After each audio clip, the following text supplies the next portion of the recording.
Bismillahirrahmanirrahim. Assalamualaikum warahmatullahi wabarakatuh. Waalaikumsalam.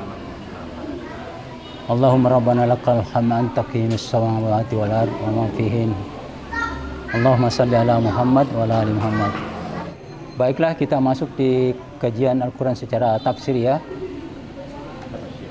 Adapun surah yang kita bahas masih di surah Al-Insan di ayat 15 sampai dengan 22.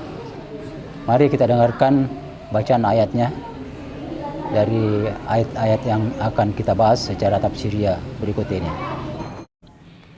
Bismillahirrahmanirrahim.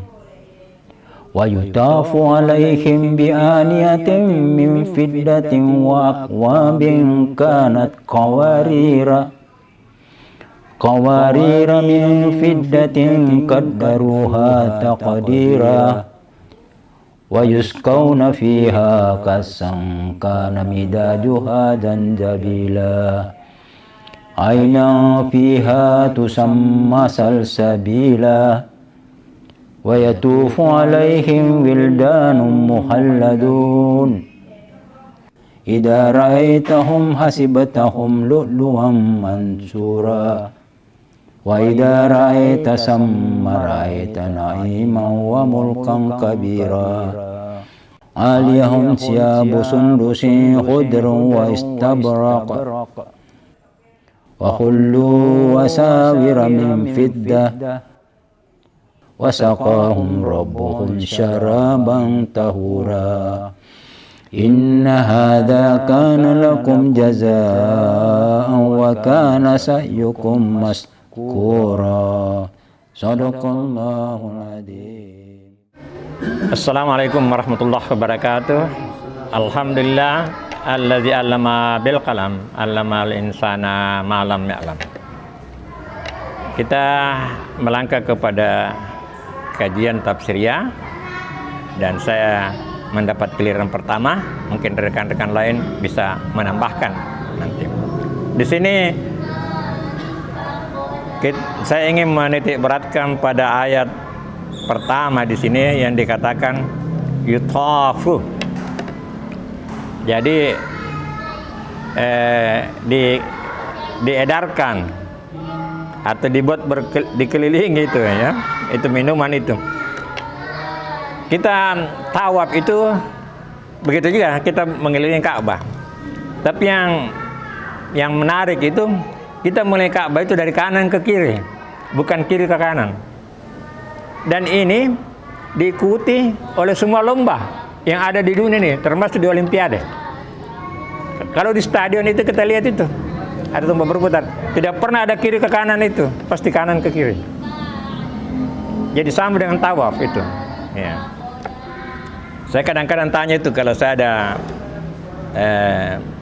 yang saya uji tes pegawai ataupun guru di Al-Azhar, saya tanya kenapa orang-orang kalau berlomba jalan kaki maupun naik sepeda itu selalu berputar dari kanan ke kiri diikuti tawaf. Dia bilang kan itu kebiasaan, tapi ada sebabnya kenapa kebiasaannya begitu. Nah, ada yang bisa menjawab bahwa planet berputar semuanya kanan ke kiri.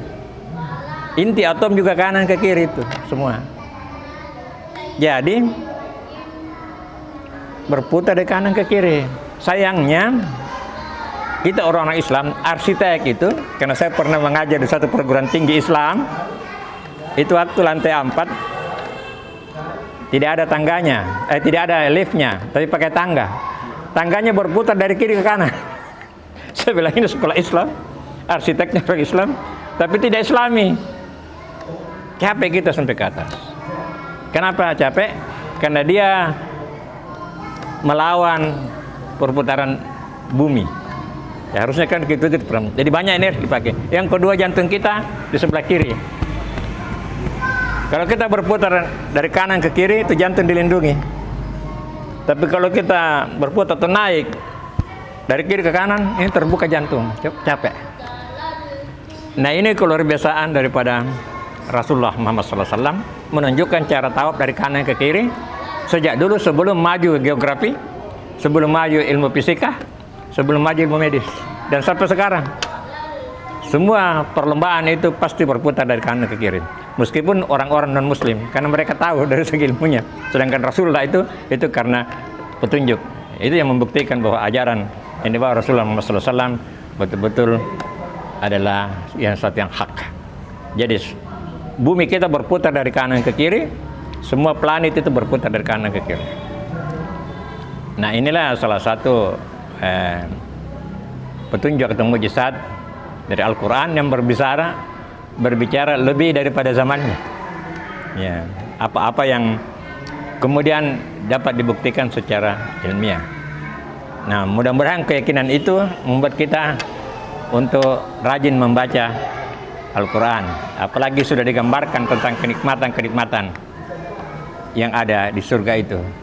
Jadi kita mengharapkan rahmatnya Allah, kasih sayangnya Allah. Karena kita masuk dalam kenikmatan atau masuk dalam surga itu hanya karena rahmatnya Allah, kasih sayangnya Allah. Karena tidak pantas kita hitung-hitung apa yang kita perbuatan baik yang kita lakukan tidak sebanding dengan nikmat yang Allah berikan kepada kita. Kemampuan kita melihat, mendengar apa semuanya itu adalah kenikmatan. Tapi itu kenikmatan duniawi, dan dijanjikan kenikmatan yang lebih besar lagi pada Jannatun Naim.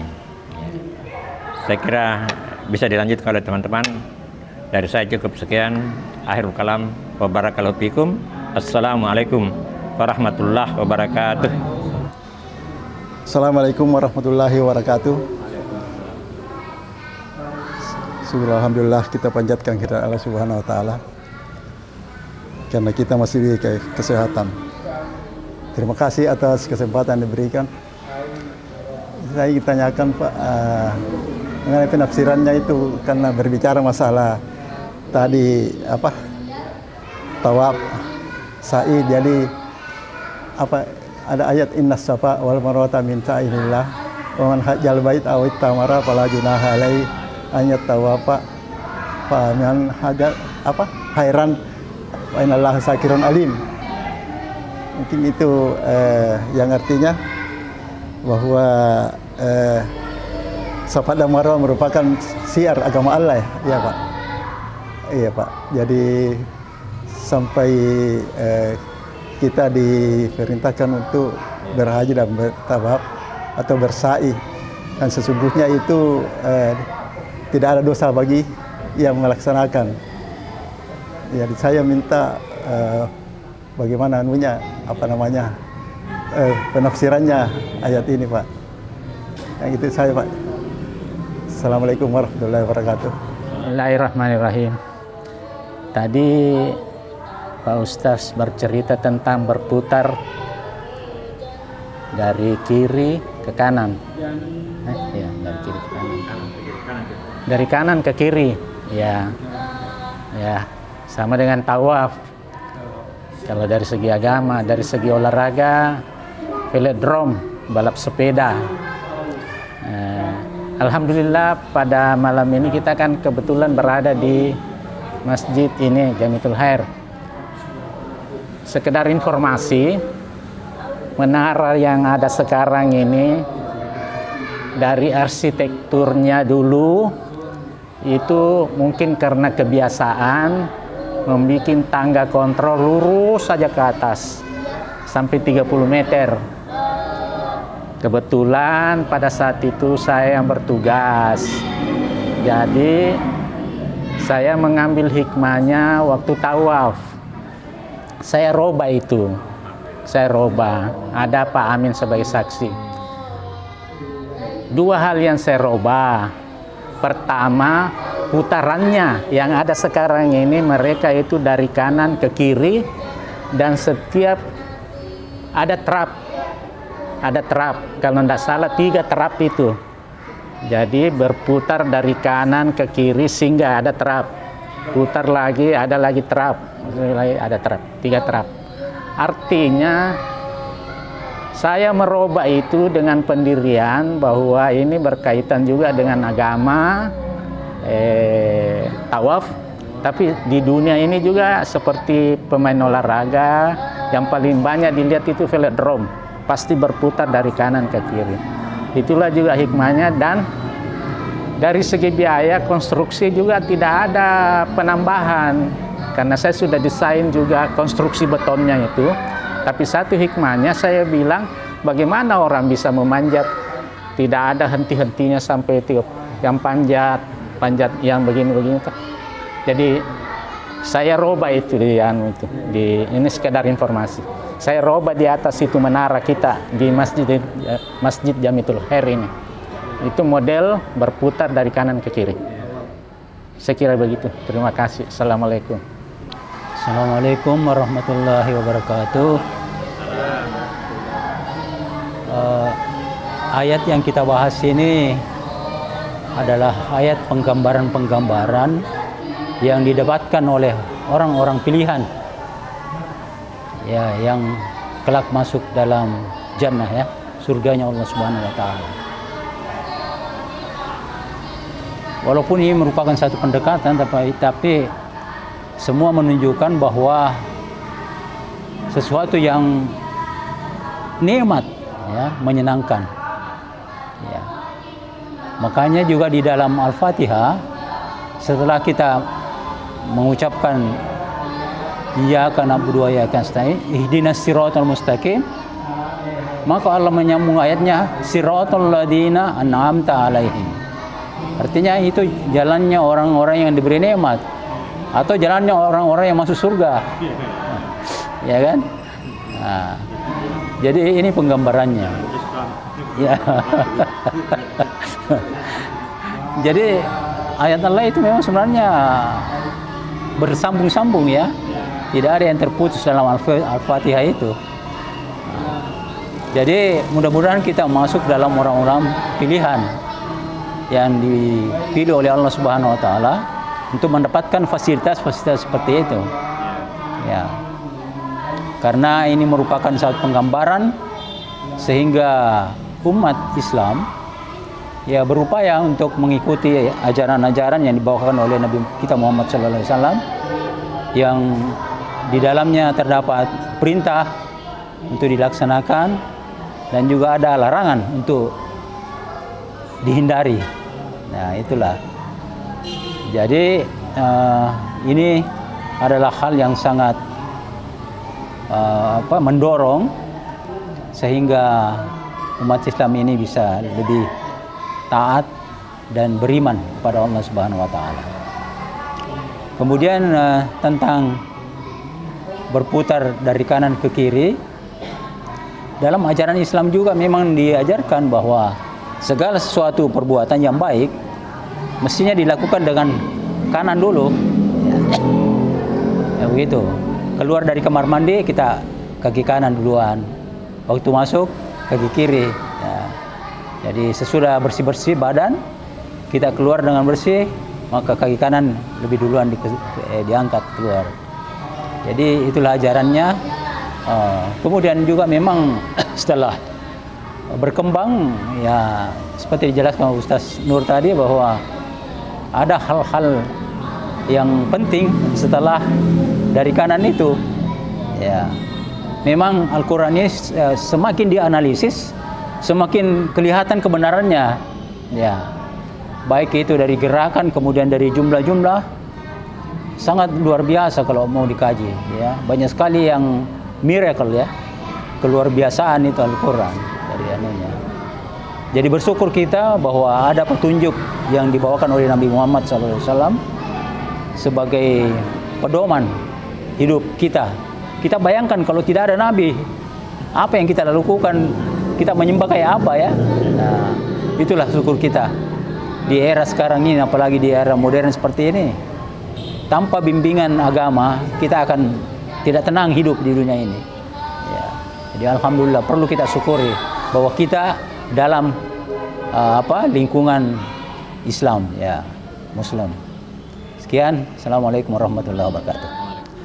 Saya tertarik berputar dari kanan ke kiri seperti dikatakan tadi Pak Ismail, semakin diteliti semakin nampak tapi barangkali pada forum ini mungkin kita bisa merenung-renung juga Tapi memang barangkali sudah Tuhan mentakdirkan. Contohnya kalau tangan kanan kita kan, kalau tangan kiri dan hampir semua manusia di dunia kan sama kekuatannya di kanan. Artinya memang sudah ditakdirkan dari Tuhan bahwa kanan itulah sebagai dasarnya daripada pergerakan ini. Oh, sorry. Nah, selain itu tadi bahwa jantung kiri, maksud saya mungkin ada rahasia-rahasia Allah yang mungkin semakin lama semakin kita bisa gali menemukan hal-hal itu. Artinya Allah Subhanahu wa taala menetapkan itu ada sesuatu yang rahasia yang belum kita temukan, mungkin the next time ya, mungkin caca. Itu satu. Kedua, biasanya selalu kita bilang bidadari. Tapi pada malam ini baru saya menemukan juga di ayat 19 ada kata para pemuda-pemuda yang tetap muda. Pertanyaan saya, apa kalimat ini ada di ayat-ayat lain atau hanya di ayat ini saja? Karena agak aneh. Biasanya kan selalu bidadari toh. Nah, ini apakah ada kata-kata pemuda di ayat lain dan apa maknanya di sini kira-kira? Terima kasih. Assalamualaikum. Ya, assalamualaikum warahmatullahi wabarakatuh. Pertama-tama mengenai Safa dan Marwah min sa'airallah. Jadi itu adalah siar-siar yang ditentukan oleh Allah. Jadi ini menjadi rukun. Utamanya kalau kita haji ataupun umrah, ya. Ini sebenarnya merupakan napatilas dari apa yang dilakukan oleh istri Nabiullah Ibrahim, Hajar, ya, Hajar. Ya, tetapi dengan melakukan itu tentu saja Allah akan memberikan imbalan, ya. Di sini dikatakan jasaun wa kana sa'yukun maskuran. Tentu akan diberikan imbalan. Artinya kalau kita lakukan itu tentu akan dapat imbalan yang akhir. Di samping itu juga satu napatilas untuk mengenang perjuangannya Hajar ketika perbekalan sudah habis dan dia gelisah. Hajar, Ismail nangis-nangis. Nah, karena mungkin haus, ya. Jadi dalam kebingungan itu dia berlari. Makanya Safa itu dua bukit itu, Safa dan Marwah. Dia naik ke bukit itu sambil melihat-lihat, kan padang pasir, apakah ada orang, ada yang mau datang. Kemudian berlari ke sana dan dia memang dari kanan ke kiri juga, ya, kanan ke kiri. Sampai di Safa, dia kembali lagi ke sana, ke Marwah. Dua bukit itu Safa dan Marwah. Lihat-lihat lagi. Ini dia dalam kegelisahan. 7 kali itu dia ulang. Terus memancar air di kakinya bayi Ismail dan dia memancar itu deras. Makanya sam. Artinya berhenti. Itu sam. Berhenti karena memancar terus itu. Nah, itu makanya sampai dinamai Zamzam. Yang sampai sekarang itu dapat dinikmati dan tidak pernah kering. Hanya pernah tertutup itu, pernah hilang, entah kenapa itu hilang dan ditemukan kembali oleh kakek Nabiullah Muhammad SAW, Abdul Muttalib, ya, Abdul Muttalib. Itu ditemukan kembali dan dia kepala suku. Nah, sejak saat itu sampai sekarang ini air Zamzam masih dinikmati. Jadi antar Safa dan Marwah satu napatilas sambil mengenang apa yang dilakukan oleh Hajar terhadap. Nah, kita sambil disitulah kita juga menyadari akan karunia Allah. Nah, kembali kepada Pak Andi yang alhamdulillah jadi terinspirasi, ya. Makanya saya cerita tadi di sekolah Islam saya mengajar, dosen di situ. Saya melalui tangga yang berputar dari kiri ke kanan. Saya bilang ini sekolah Islam, arsiteknya orang Islam juga, tapi tidak Islami. Nah itu sebenarnya itu perlu. Jadi perlu pembekalan itu nilai Islam itu. Jangan sampai orang lain yang menerapkan kita. Jadi makanya perlu ada pendalaman kita bersyukur karena kita Islam. Sejak lahir kita Islam, kita bersyukur sekali. Tetapi kita perlu berpikir juga. Jangan karena kita sudah Islam, kita perlu juga. Makanya Zakir Naik pernah katakan, itu orang ateis itu sudah maju karena dia sudah berpikir. La ilaha, tidak ada Tuhan. Artinya dia sudah berpikir, tidak ikuti orang tuanya. Wah, dia berpikir tidak ada Tuhan. Tinggal ditambah illallah. Jadi sudah berpikir dia, perlu ditambah illallah, kecuali Allah. Jadi sebenarnya Quran selalu mengajak kita berpikir. Jangan sampai kita orang Islam, wah saya Islam, masuk surga. Baru kita tidak ada lagi upaya-upaya untuk belajar lagi.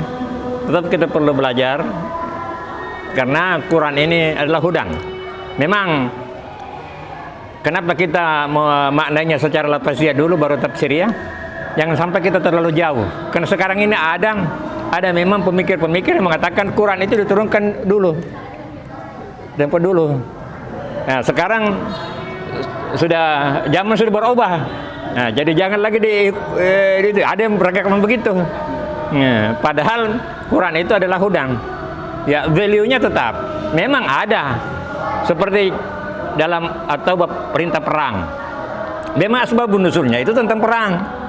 Tapi tidak berarti bahwa kita semua harus berperang saat ini, tidak. Tentu dilihat kondisinya.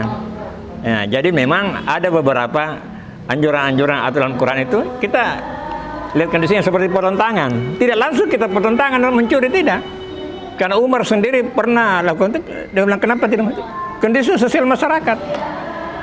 Ada orang-orang yang saat itu tidak sanggup memberikan santunan kepada fakir, sehingga dia terpaksa mencuri, tidak dipotong tangannya. Jadi itu memang perlu dilihat situasinya. Tapi bukan berarti tidak laku di Quran, tetap. Karena di situ ada membaca Quran, ada inspirasi, ada petunjuk. Nah, itu bagusnya kalau kita belajar dari bahasa aslinya, tidak terlalu mengandalkan terjemahan. Tetapi terjemahan itu penting juga, ya, sebagai referensi. Dan kita bersyukur karena semakin lama semakin banyak referensi. Ya, jadi itu saya kira mudah-mudahan ada manfaatnya dengan mempelajari ini. Yang penting kita mengamalkannya, seperti Pak Andi tadi itu, bagaimana kita mengamalkan nilai-nilai dari ajaran kita, bukan sekadar wacana, tetapi bagaimana kita mengamalkan. Karena agama itu adalah mengalami. Mudah-mudahan ada manfaatnya untuk kita semua. Akhirul kalam, wabillahi taufiq wal hidayah. Wassalamualaikum warahmatullahi wabarakatuh.